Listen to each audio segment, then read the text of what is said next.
It's an art, not a science, is the first thing. We pay attention to what we call the rotation. That is, if we have a cover on a health issue one week, we're more likely than not to do politics or Iraq or something the next week, so that the person who writes us a check every year and gets 50 issues feels they're getting a full variety of experience.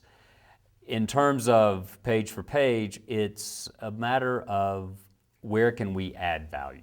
Where do we have something to say? Where have we found something out that other people don't know? Where can we say something on a subject when a lot's been said, but not everybody said it? And so the test really is, what I try to think about is 6 days from now, what's going to make you stop on that page? And how do you communicate in display type and pictures and graphics that this is worth stopping on? And so that's the weekly battle.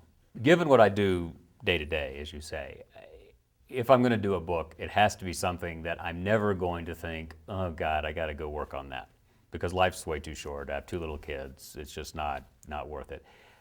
In the case of Franklin Roosevelt and Winston Churchill, it's just a great human saga. It's a great love story. There's nothing not to love about it. The religion book I wrote because I was angry about, there were perhaps easier ways to express that anger, I admit. My wife pointed that out several times.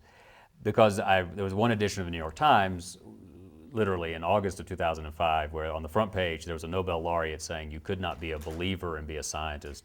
And inside the paper, Pat Robertson issued his fatwa against Hugo Chavez. And I thought, we're all on A9. So what does the world look like on A9? I'm doing Andrew Jackson now, and I chose that because it occurred to me that if we're going to recover all the founding fathers, which we've now pretty much done, Jackson is a far more representative figure than, say, George Washington or John Adams in both his vices and his virtues. If you look at Andrew Jackson, you see a figure who is at once kind and cruel, who's a figure of grace and viciousness.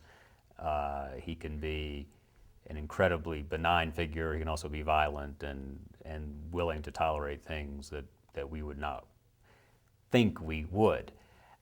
Problem with that is that we are, in fact, a country that lives with horrible inequalities, that still commits horrible injustices, that in the fullness of time we're going to look back on and say, how exactly did we sit around while X happened in Rwanda or B happened somewhere else?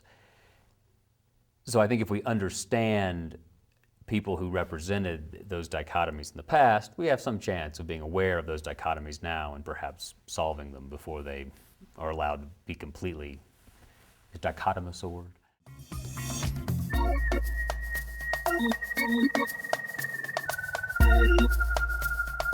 Thank you.